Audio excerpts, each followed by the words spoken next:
Olá, pessoal! Vamos lá estudar sobre a expansão norte-americana, tá? Então, na verdade, esse assunto é só uma continuidade do anterior. Nós vamos falar sobre o estado em que os Estados Unidos estavam após a independência, esse avanço para a conquista de terras no interior dessa região. E essas terras são conquistadas de diversas maneiras, seja pela compra, seja pela invasão, seja pela ocupação de terras e negociações. Então, assim, basicamente nós vamos ver a definição do mapa dos Estados Unidos tal qual como ele é hoje, os territórios que eles possuem hoje. Por quê? Afinal de contas, quando nós estudamos sobre ainda a ocupação da parte norte da América, nós vimos que eles se dividiram e formaram ali 13 colônias. Então, até a independência dos Estados Unidos, estavam ali os Estados Unidos apenas com essas 13 colônias no litoral. E a partir da independência dos Estados Unidos, em 1776, eles passam a avançar para o interior na conquista e domínio dessas terras, tá certo? E isso se dá basicamente no século XIX, apesar de que esse processo nós vamos estudar do século XVIII ao século XX, mas essa definição, de fato, do mapa norte-americano, ele vai se dar aí no século XIX, o que é relativamente rápido, tá? Então, atentem para os estudos de hoje, porque na verdade é uma continuação do que a gente viu até agora, principalmente no que diz respeito à independência dos Estados Unidos e o que acontece depois dela. Os precedentes da expansão territorial dos Estados Unidos. Logicamente, é a sua independência em 1776 e todos os conflitos que geraram essa independência, principalmente as leis proibitivas da Inglaterra em relação aos colonos norte-americanos, não é? A lei do selo, a lei do chá, a lei do melaço, entre outras leis que foram determinantes para que esses conflitos se aflorassem e que os colonos passassem a lutar pela sua independência, que foram aí marcados por dois congressos. O Congresso da Filadélfia, que aconteceu em 1774, e o segundo Congresso em 1776, que também é o ano da independência dos norte-americanos, pelo menos o ano que eles se consideram independentes. Eu vou recapitular isso também, tá? Em 1776, o segundo Congresso da Filadélfia tem participação tanto das colônias do Norte como das colônias do Sul. As colônias do Sul, elas não estavam tão ativas nessa luta pela independência, passam a participar ativamente a partir do segundo Congresso. É redigida uma declaração de independência norte-americana, principalmente aí por Thomas Jefferson. Essa declaração de independência, ela tem como também ideologia o iluminismo, que também vai ser a base da Constituição norte-americana, o iluminismo, e a partir daí nós temos a independência norte-americana no ano de 1776, mas que só será de fato considerada pelos ingleses em 1783. O rei inglês só de fato aceita essa independência tempos depois, em 1783, tá? Então, esses são os principais precedentes da expansão norte-americana.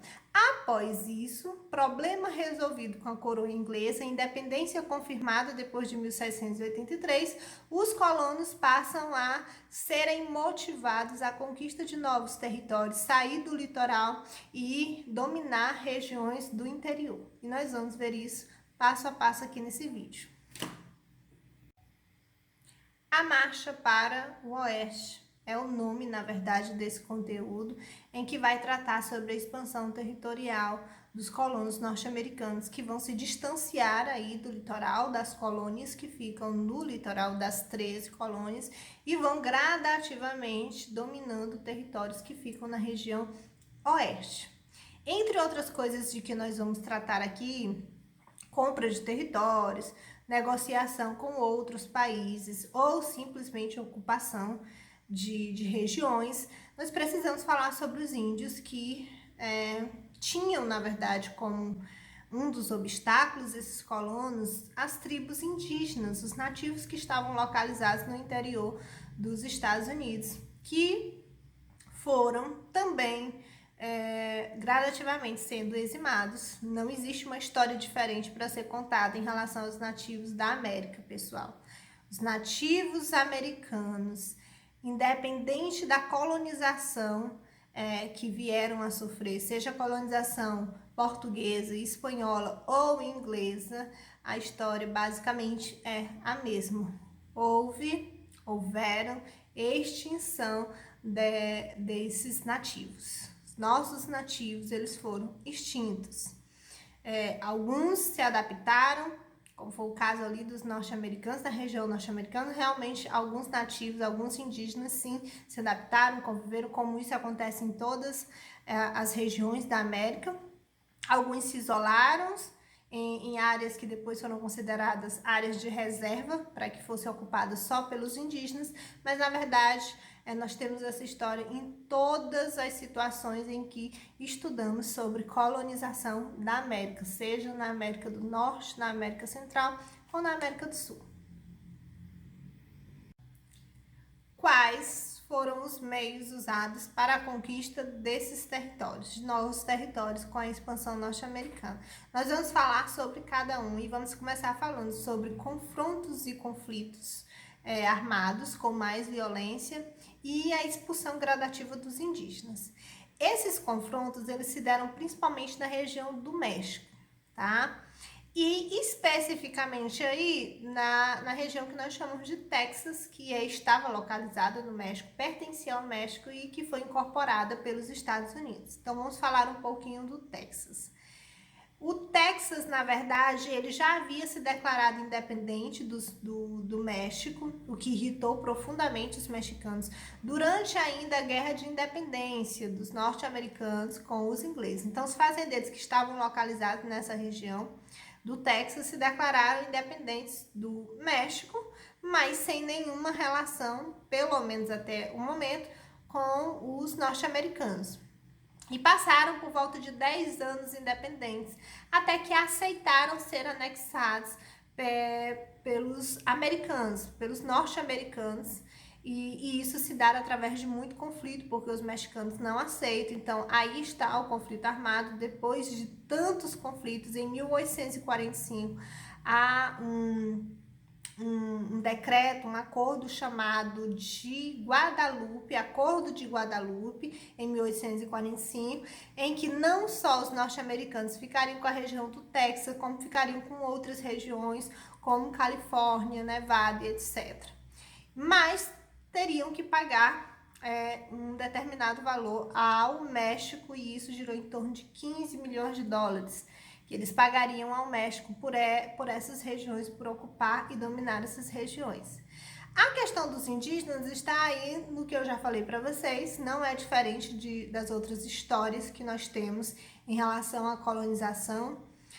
Eles foram expulsos gradativamente, ao passo em que os colonos iam adentrando na região oeste e encontrando tribos. Essas tribos, elas eram desconfiguradas, na verdade, elas se desfaziam, eles migravam para outras regiões que posteriormente também foram ocupadas, então se desfazia tudo, até que muitos foram assassinados, muitas tribos foram desfeitas, culturas foram dizimadas, e não é uma história, na verdade, diferente.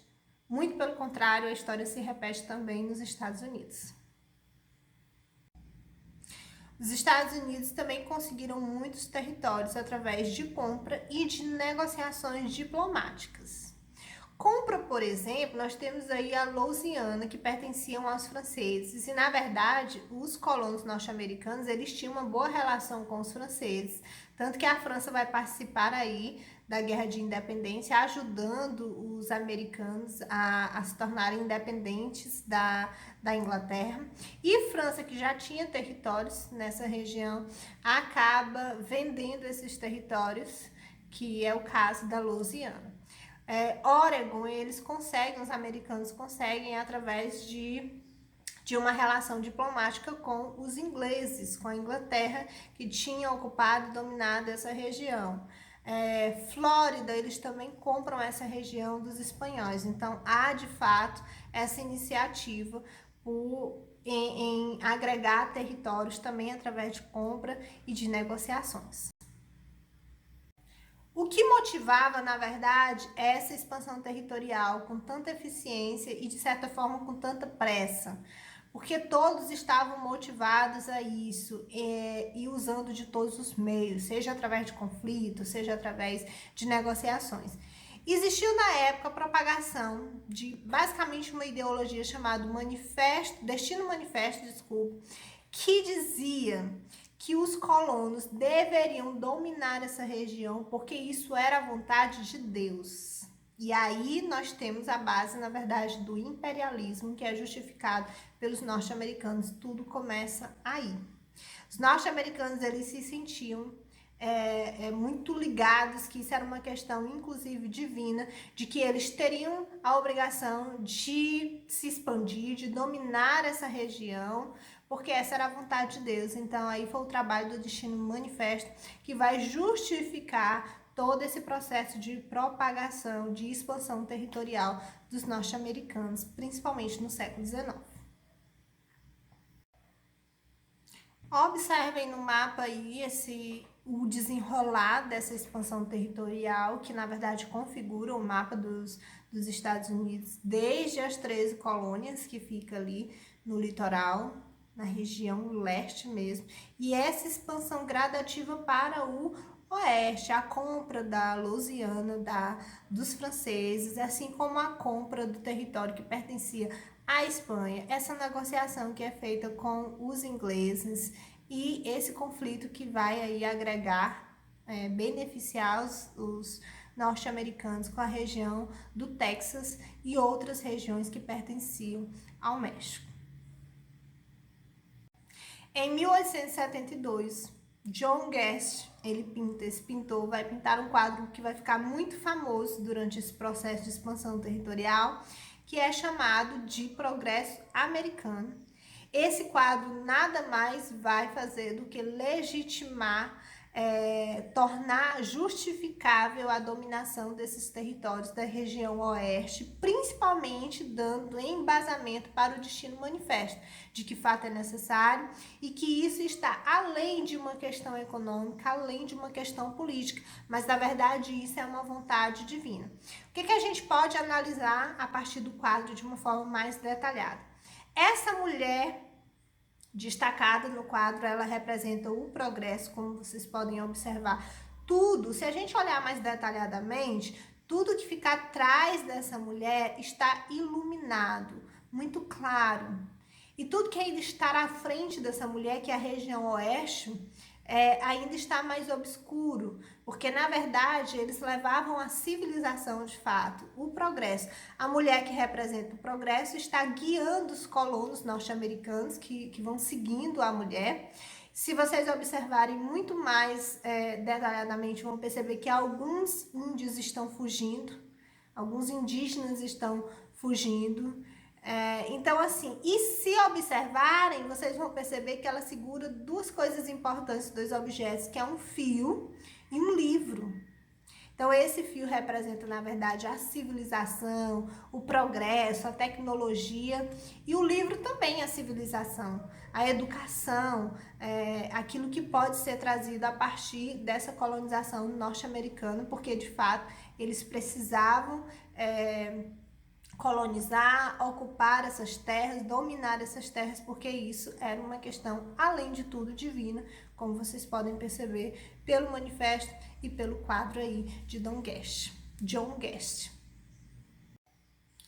Em se tratando da colonização norte-americana, eu vou voltar um pouquinho para que vocês entendam que houveram duas formas de colonização. As colônias, das 13 colônias, as colônias que ficaram na região norte, que passaram a ser ocupadas principalmente por protestantes que fugiam aí dessa perseguição que acontecia na Inglaterra em relação à religião, elas tiveram uma outra forma de colonização, que é a colonização de povoamento, tá certo? A mão de obra era mão de obra livre, o comércio era interno e se praticava a policultura. Várias culturas eram plantadas e vendidas, mas para um comércio interno, basicamente subsistência. As colônias da região sul, elas tinham essa dominação mais presente da Inglaterra, portanto era uma colonização diferente, era uma colonização de exploração. E aí nós temos o trabalho escravo, uma economia voltada para o mercado externo e, portanto, essa produção era através da monocultura, se plantando um único produto para que o lucro fosse maior, porque ia ser vendido no exterior. Então, apesar da mesma região, sofreram duas formas de colonização e isso vai determinar muito. Por quê?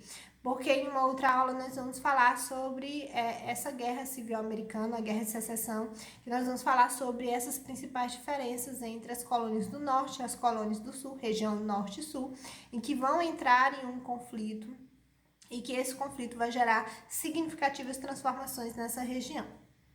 Eu espero que tenha ficado claro, que vocês tenham compreendido sobre esses anos que fazem referência, principalmente o século XIX, que fazem referência ao processo de expansão, a justificativa para essa expansão territorial, para o que nós chamamos de marcha para o oeste. Esse quadro que é muito importante, que inclusive já caiu no Enem, a análise desse quadro.